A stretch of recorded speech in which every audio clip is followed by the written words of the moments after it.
तो हम समझते हैं कि हमको 25 में टिकट मिलना चाहिए और इसलिए जनता का भी आह्वान है कि आप एक बार लड़िए। तो हम समझते हैं कि बात बाकी ऊपर वाला मालिक है, जिस किस्मत में लिखा होगा तो ज़रूर लड़ेंगे, जीतेंगे, और अगर नहीं होगा तो फिर ऊपर वाला मालिक है। इसके जन स्वराज की पार्टी की गाड़ी सड़कों पर दौड़ती रहती है, तो ये पैसा कहाँ से आ रहा है? देखिए, वन नेशन वन इलेक्शन ही नहीं है। अगर आप है तो वन पेंशन भी एक तरह का लागू कीजिए। नमस्कार, मेरा नाम है आदित्य राज और इस वक्त मैं हूँ भागलपुर में आज हम कुछ विशेष बातचीत के लिए यहाँ के वर्तमान डिप्टी मेयर से जो है कुछ बातचीत करेंगे, जो कि वर्तमान में राजद के भी नेता हैं। इससे हम कुछ बातचीत को समझने की कोशिश करेंगे। जो वर्तमान समसामयिक मुद्दे हैं, इन पे हम इनकी राय को जानने की कोशिश करेंगे। सर, भागलपुर की जो है रणनीति ही नहीं, पूरे बिहार और भारत की रणनीति जो है, राजनीति, वह कहीं ना कहीं बदलती हुई नज़र आ रही है। पिछले दिनों जो है हमने जो है देखा कि जो है वन नेशन वन इलेक्शन को लेकर के जो है तमाम तरह के पक्ष और विपक्ष दोनों के तरफ से जो है आरोप प्रत्यारोप, पक्ष विपक्ष का अपनी राय टिप्पणी कर रहे हैं। इस पे आपकी क्या राय है, क्योंकि आप राजद के नेता हैं, तो आप क्या कुछ कहना चाहिएगा? देखिए, वन नेशन वन इलेक्शन ही नहीं है। अगर आप है तो वन पेंशन भी एक तरह का लागू कीजिए। और ये संभव भी नहीं है कि पूरे भारत एक 140 करोड़ की आबादी है और उसको एक इलेक्शन कराइएगा। अब जैसे बिहार का इलेक्शन 25 में हो रहा, तो अगर आप इसके काल को ले जाइएगा 25 में, तो 30 जाना है। लेकिन आप अगर इस वन नेशन वन इलेक्शन चाह रहे हैं तो इसका इलेक्शन 3-3.5 साल के अंदर फिर कराना होगा। तो क्या ऐसा पूरे बिहार में? हमें तो संभव नहीं लगता है, लेकिन ये सरकार जोर डाल रही है कि ऐसा हो। तो ऐसा होने के लिए सारे चीज़ वन नेशन है तो वन शिक्षा भी होनी चाहिए। हर तरह के लोग मतलब ये कर रहे हैं और सबको मतलब पूरा अधिकार, वन नेशन है तो अधिकार भी उतना ही सबको मिलना चाहिए जो दलित है, समाज से पिछड़ा हुआ है। अभी जो इस पे जो भी दलीलें जो दी जा रही है, कहा जा रहा है कि वन नेशन वन इलेक्शन होने से जो है खर्च जो है बच जाएगा और सब चीज़ें जो है व्यवस्थित हो जाएगी। तो आपको क्या ये जो तर्क? नहीं, ये तर्क बहुत महत्वपूर्ण नहीं है और ऐसा संभव भी नहीं है। जब देश बड़ा है, खर्च भी बड़ा होगा और खर्च कम करने के लिए आप बहुत सारे चीज़ को कटौती कर दीजिएगा, ये अच्छी बात नहीं है। सर, जो है 2 अक्टूबर को जो है बिहार में एक नई पार्टी जो है जनसुराज जो है प्रशांत किशोर जी, उनके द्वारा जो है बनाया जाने वाला है। तो वो कहीं ना कहीं वो देख रहे हैं कि वह तमाम तरह के आरोप जो है उनका ज़्यादातर जो है तेजस्वी यादव जी पे ही होता है, राजद पे होता है। तो और राजद के कई लोग जो है सुनने में आ रहा है कि वो जो है जनसुराज को ज्वाइन कर रहे हैं। क्या इस तरह की जो राजनीति को आप किस रूप में देखते हैं जो आने वाले? देखिए, तेजस्वी जी जो करके दिखाया अपने कार्यकाल में, जो बहुत कम मौका मिला, तो उन्होंने नौजवानों पर ज़्यादा फोकस किया। जो बेरोज़गार थे उनको रोज़गार से और सरकारी नौकरियों से जोड़ा। इसका एक अलग महत्व है। बहुत दिनों से सरकार नौकरी की तरफ कोई ध्यान नहीं दे रही थी। तो तेजस्वी नौजवानों के आइकॉन है और नौजवानों में उनका बहुत बड़ा पकड़ है, चाहे वो कोई भी जाति के हो, ऐसा नहीं है। और उसमें तेजस्वी यादव के लिए ही ये खड़ा किया गया है जन स्वराज पार्टी। आज हम समझते हैं कांग्रेस सबसे बड़ी पार्टी है, उसके बाद भाजपा बहुत बड़ी पार्टी है, राष्ट्रीय जनता दल अपने बिहार लेवल पर एक अच्छी पार्टी कहलाती है। तो यकीनी सी बात है, किसी को हराना है तो उसके लिए उसी को टारगेट किया जाता है। लेकिन हम समझते हैं जितना टारगेट तेजस्वी जी को करेंगे, तेजस्वी जी की अहमियत और वैल्यू और ज़्यादा बढ़ेगी। इसलिए कि वो प्रूव कर चुके हैं कि हमारे पास विज़न है और हमको नौजवानों को कैसे रोज़गार से जोड़ना है। तो इनका जो जन स्वराज पार्टी है, आपने अभी तक नहीं देखा होगा कोई पार्टी का गाड़ी दौड़ रही हो सड़कों पर, लेकिन न कांग्रेस न भाजपा इतनी मजबूत पार्टी है, राजद हो जो भी जदयू हो, लेकिन जन स्वराज की पार्टी की गाड़ी सड़कों पर दौड़ती रहती है। तो ये पैसा कहाँ से आ रहा है? पैसा तो वो कहते हैं कि हमने जो है अपने सरस्वती के से जो है जो हमको विद्या मिली उससे हमने जो है पैसा जो है तमाम तरह हम के। लोग के पास सरस्वती या विद्या नहीं है जी। और जब वो थे नीतीश कुमार के साथ तो क्यों नहीं उस वक्त किया? आज क्यों वो ये है? नीतीश कुमार के तो वो दाहिने हाथ थे। अब बहुत सारा बिहार में उनको स्कीम लाना था, उस वक्त उनकी सरस्वती कहाँ थी? मेरा सवाल है कि उस वक्त उनके पास सरस्वती नहीं थी। अब जब नीतीश कुमार से हट गए हैं तो उनके पास सरस्वती आ गई। बिहार के युवाओं को सपना दिखा रहे हैं कि इस बार आप छठ में आइएगा तो आप यहीं का रह जाइएगा, आपको जो है पलायन नहीं करना पड़ेगा फिर से बिहार में। कहने के लिए तो बहुत सारी बातें हैं कि हम चांद तोड़ के ला देंगे, सितारे तोड़ के ला देंगे, लेकिन जो संभव है, और ये नौजवानों को समझना कि हमें ऐसी सुंदर भावना से नहीं देखना कि ये सारे चीज़ को उतार देंगे धरातल पर, ज़मीन पर। हमें तो नहीं लगता है ये लुभावना इनका वादा है, और ये ज़मीन पर उतरने में शायद एक युग से ज़्यादा लग जाए। और अगर उनका विज़न है तो विज़न को बता रहे हैं, लेकिन हमें संभव नहीं लगता। वह स्थापित होना चाहते हैं पॉलिटिकल स्वयं, इसलिए ऐसे प्रयास कर रहे हैं। एक अंतिम सवाल जाते जाते कि पिछले दिनों जो है पेपर लीक को लेकर के भी कई तरह के आंदोलन हुए, और कहीं ना कहीं अग्निपथ को भी लेकर के भी आंदोलन हुए।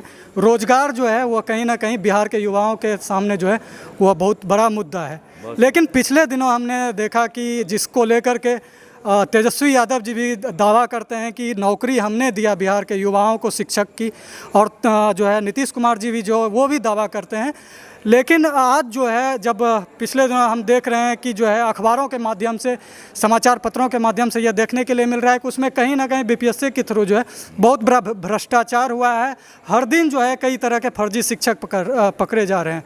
तो इस पर आप क्या कहना चाहिएगा? कोई जिम्मेदारी लेने के लिए तैयार नहीं है, किसकी जिम्मेदारी होगी? जिसने अपॉइंटमेंट किया है और जिसको पूरे कागजात को उनके देखना था, तो यकीनी सी बात है वहाँ से शुरू हुआ होगा।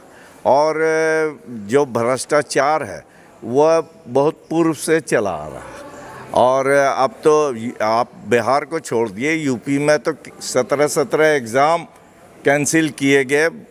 जो बच्चा पैसा जमा करके एग्ज़ामिनेशन सेंटर पर पहुंचता है और एग्ज़ामिनेशन होने के बाद कहा जाता है कि इसको कैंसिल कर दिया गया, तो उनके अभिभावक और उस छात्र से पूछा जाए कि उनके दिल पर क्या बीतती है। वो इस समस्या को तो दूर करना सरकार का काम है, और जब भी एग्ज़ाम ले तो उसका रिज़ल्ट दे, उसको उसका जगह मकाम अता करें।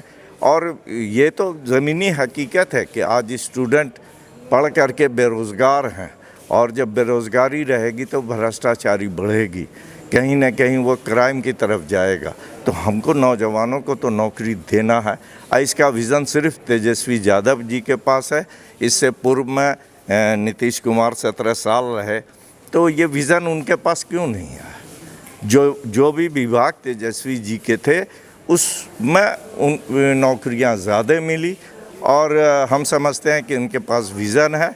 एजुकेशन पर उन पर सवाल उठाया जाता है, तो एजुकेशन तो 9th क्लास कहा जाता है कि वो पढ़े हुए हैं, लेकिन उनका विज़न तो पढ़े लिखे से बेहतर है। जो नौकरी नहीं दे सका, पढ़ा लिखा MA है, PhD है, तो विज़न अपने अंदर पैदा किया जाता है। और वो तो ख़ानदानी, यानी ये है, पिताजी भी उनके अच्छे पॉलिटिशियन थे। रेलवे को हमेशा जब रेलवे मंत्री रहे तो फ़ायदा दिया, और रेलवे का किराया भी 1 रुपया घटाया था, जो अभी तक तो हमारे जीवन काल में ऐसा नहीं देखा है।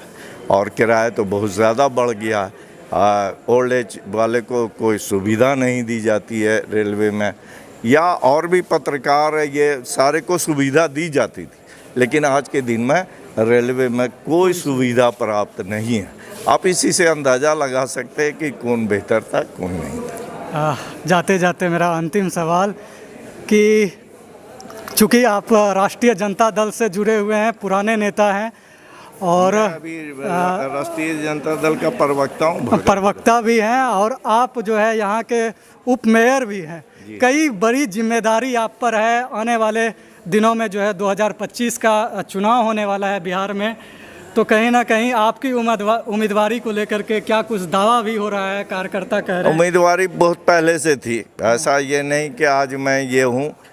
10 से मेरी उम्मीदवारी है, लेकिन किस्मत भाग ऊपर वाला भी लिखता है। और अब जब डिप्टी मेयर बन गए तो उम्मीदवारी तो और मजबूती है। तो हम समझते हैं कि हमको 25 में टिकट मिलना चाहिए और इसलिए जनता का भी आह्वान है कि आप एक बार लड़िए।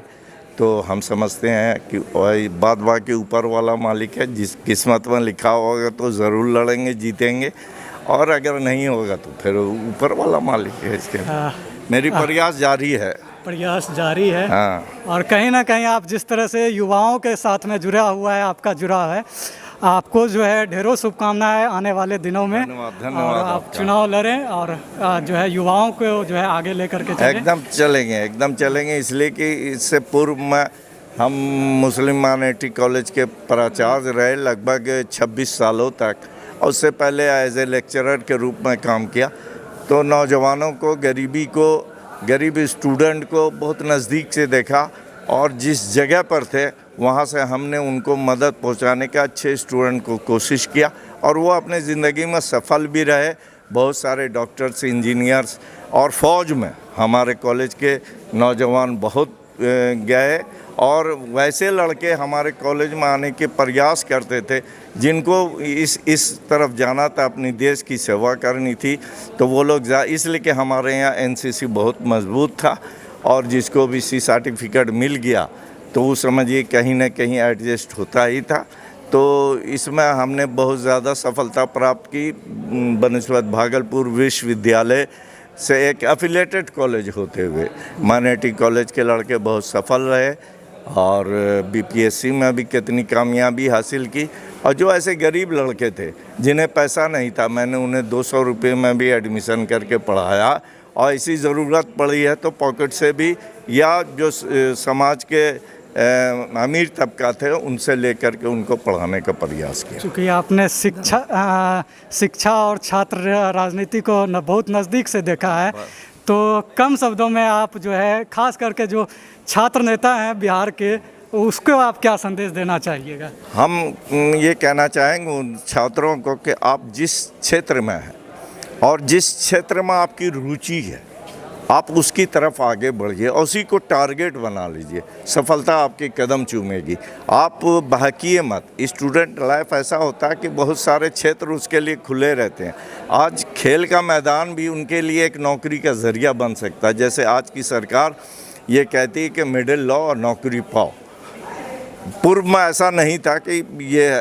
तो हम समझते हैं कि उन लोगों को इस तरफ जो टारगेट हो, जैसे अर्जुन ने मछली के आँख का निशाना लिया था, उसी तरह उस अपने टारगेट को देखें, और उसको ज़रूर, जब वो इस टारगेट को देखेंगे तो ज़रूर अचीव करेंगे। ये मेरा कामना ऐसे ही है। तो जैसा कि आपने देखा कि जो है राजद के नेता और वर्तमान में जो है भागलपुर के जो है डिप्टी मेयर से आप जो है क्या कुछ जो है आपको कहा। ऐसे तमाम सारे रिपोर्ट को देखने के लिए आप हमारे चैनल को सब्सक्राइब कर लीजिएगा। आपको ये हमारी रिपोर्ट कैसे लगी कमेंट करके ज़रूर बताइएगा। धन्यवाद।